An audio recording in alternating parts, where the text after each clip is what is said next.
What's up, family? Damien Jones podcast. Great to be with you again. Hope that you all are well. Hope that you all are safe. But let's have a conversation about the unfortunate, the untimely, the unnecessary death of a young African-American man in Brooklyn, Minnesota, a small suburb right outside of Minneapolis, who was shot and killed a few days ago by a Brooklyn police officer, a Caucasian woman who been on the force almost 30 years, very well respected. And during a traffic stop,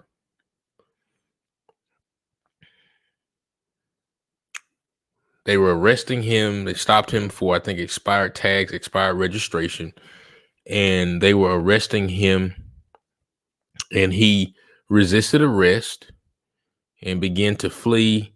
And as he was fleeing, the officer allegedly reached for her taser and mistakenly grabbed her firearm and discharged the firearm several times and killed young 20-year-old Daunte Wright. Okay. But I want to talk about, now you know the backstory. I'm sure all you know that, but I want to spend a few minutes talking about the uncomfortable truth about the shooting of Daunte Wright. The uncomfortable truths, the things that people don't want to talk about, the things that you will not hear on mainstream media, the things you will not hear from those platforms that have a right-leaning or left-leaning agenda. We call it right down the middle here on the Damien Jones podcast. And so I want to talk about and lay out a few uncomfortable truths that I know many of you will agree with, but some of you may disagree with. That's fine. Let me know down in the comments how you feel about it. But before I get into those truths, I want to make sure I get a new subscriber today. Thank you so much to all the new subscribers who every time you watch a video, you like the video, and then you go on and subscribe. You hit that notification bell to make sure you get a notification each time that we put out new captivating content and thought-provoking content like this. So here's one truth about this situation. The cop who now today I learned has been charged with manslaughter for the death of Mr. Wright. And so the cop made a grave mistake. And I will be the first to tell you that she should be held accountable. You know, I say all the time that cops have a very tough job, a high pressure job. And when they make mistakes, those mistakes often are lethal in some type of way. Make a mistake and their partner gets killed, or make a mistake and a suspect is killed. You know, you look at the jobs that you and I do, we make a mistake, then we may get written up. We may, whatever, but it's not as intense as a cop's job. So there's a lot of responsibility, but I also think we need to understand that they have a lot of pressure on them when they do their jobs. And we need to give them kudos when they do a good job. And they also need to be held accountable. So this lady made a mistake. I honestly think she made a mistake, but even in making a mistake, she needs to be held accountable accordingly. And so I expect her to stand trial. I expect her to be convicted because Daunte should still be with us today. That said, that's the easy part, right? That's the easy part. But here's another truth that many of you don't want to talk about. I'm just going to lay it out here, because there are different layers to this conversation. Daunte, as far as I know, was a decent young man. And I have no other reason to think that he was a decent young man. But the truth is that Daunte had open warrants. Daunte had an open warrant from 2019 that was aggravated robbery, aggravated assault, aggravated robbery, as I understand, according to a news report. He attempted to rob a woman at gunpoint for her rent money. And so there was an open warrant for his arrest in 2019 because of that behavior. Now, was he found guilty? No, but there was enough probable cause to put out a warrant and to arrest him. And because of COVID-19, many law enforcement agencies went lax on warrants and arresting people. And so for 2 years almost, they didn't bother him. So he had a warrant. So folks, if you have a warrant for your arrest for a violent offense of aggravated robbery, you're going to get arrested at some point, and for good reason. So the argument that folks say that they stopped him for nothing, he shouldn't have been arrested, so forth and so on. We just can't let people walk around in a civilized society who have been accused, and there's probable cause of aggravated robbery at gunpoint of a woman, to just allow them to just walk around. I don't think that leads to civility. I don't think that leads to order in a civilized society. So he should have been arrested. They were right in arresting him because of that warrant. Now, they stopped him for expired registration and expired tags. I've been stopped for expired registration and expired tags before. Many of you have been stopped for that before, probably. And if you know that you have warrants, be careful about driving with expired tags or expired registration, because you're probably going to get pulled over, and then they're going to run your record, and then you're going to be apprehended. So I want us to be careful about the conversation and really bring some logic and some truth into the conversation. But when people say, well, he shouldn't have been arrested, the law is racist, the law is criminal, they are just picking on unarmed black men. That wasn't the case here. That was not the case here. Is it unfortunate that Daunte is not with us anymore? Did the cop make a fatal mistake by killing him? Yes. Was she wrong? Yes. Did he have warrants? Yes, that warranted him being arrested. Yes. All those things can be true. Okay. But here's the larger part of what I really want to get to, the meat and potatoes, the things that nobody wants to say.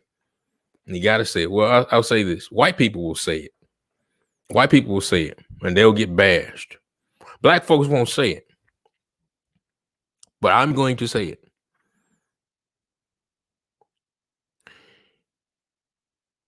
If Mr. Wright,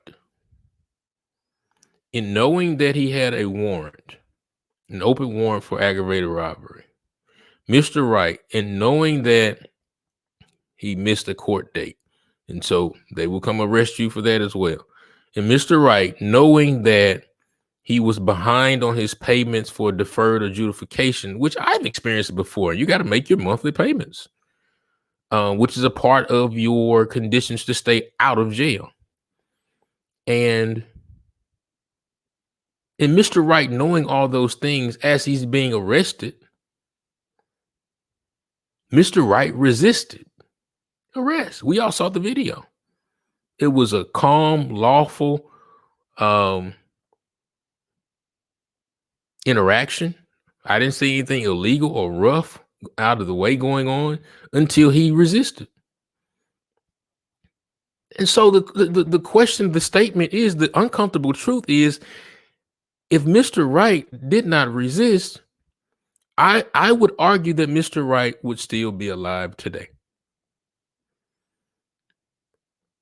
I think Mr. Wright resisting arrest created the environment, the situation, the circumstance of the cop having to react.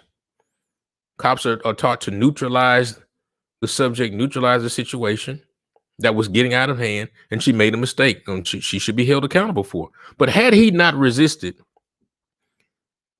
he would have been fine. But he put himself in a fatal situation, and he also put those cops in a fatal situation as well. We got to be honest about the responsibility of this. People, you will never win at the scene of apprehension. You will never beat the cops. There's nothing you win. There's nothing you will gain from resisting arrest. Never. Nothing. The cops can be totally wrong. You will never win or gain anything by resisting arrest. You can be the most righteous person, and it's clear as day that the cops are wrong.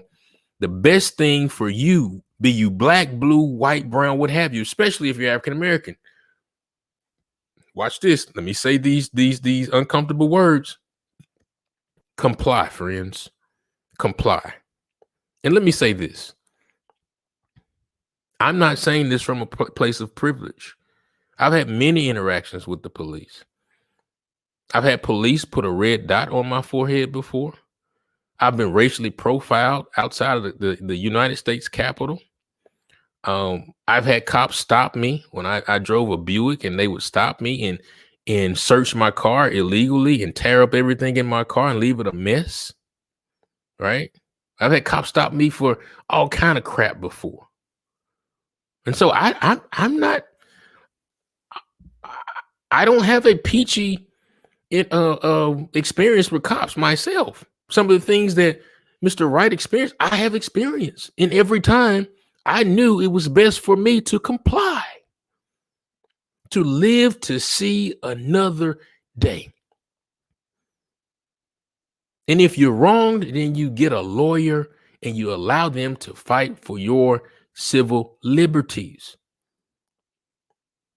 But you are putting yourself in a near fatal position if you resist arrest.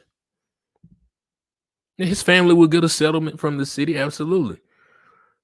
But we've got to tell our young men, our young boys, our young ladies, our women that resisting arrest is not productive. It's not productive. Well, you might say, well, when black people resist, they die. When white people resist, nothing ever happens to them. I understand that. If you look at empirical data, that may not add up if you look at actual data, not emotions and feelings. So the uncomfortable truth is resisting arrest is not productive. So do we need reform when it comes to policing in America? Absolutely. I'll be the first to say that. I'll raise my hand and say that. Absolutely. We need reform. We need more cultural competence in our law enforcement agencies. We need community policing. We need implicit bias removed from those that are protecting and serving us. But we also need truthful interactions from the public about the responsibility of the interactions with law enforcement and civilians. And if you resist arrest, people, there's nothing good that's going to come out of it. And until we tell the truth and tell our young people that resisting arrest is not the way to go, we will continue to say his or her name. We will continue to put names on t-shirts. We will continue to see Benjamin Crump taking 30% of the settlements from these grieving families. We will continue to see things like that. And so the uncomfortable truth here, the cops should be held accountable.